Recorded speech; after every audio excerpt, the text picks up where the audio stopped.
Hi friends, welcome to my channel. ఈరోజు మనం tasty పుదీనా రైస్ చాలా క్విక్గా ఎలా చేయాలో నేర్చుకుందాం. ఒక మిక్సీ జార్లో 2 పచ్చిమిర్చి, 2 వెల్లుల్లి, కొంచెం అల్లం తీసుకొని పక్కనే కడిగి పెట్టుకున్న పుదీనా అండ్ టేస్ట్ కోసం కొంచెం కొత్తిమీర యాడ్ చేసుకోండి.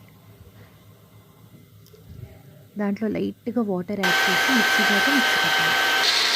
ఈ పిల్లల హెల్త్ కూడా చాలా మంచిదండి. ఈలోపు మనం ఆనియన్స్, కొత్తిమీర, కరివేపాకు, పచ్చిమిర్చి కట్ చేసి పక్కన పెట్టుకుందాం.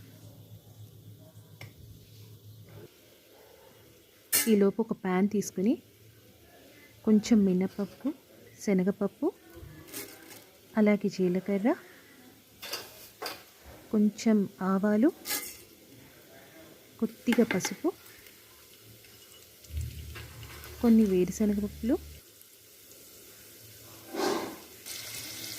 దాంట్లో ఇందాక మనం పక్కనే తరిగి పెట్టుకున్న ఆనియన్స్ అవన్నీ యాడ్ చేద్దాం. అది పచ్చివాసన పోయేంత వరకు కలుపుతూ ఉండండి. ఈలోపు మనం మిక్సీ జార్లో మిక్సీ పట్టుకున్న పుదీనా పేస్ట్ని దీంట్లో యాడ్ చేద్దాం. అది పచ్చివాసన మొత్తం పోయిన తర్వాత దాంట్లో కొద్దిగా సాల్ట్ యాడ్ చేద్దాం.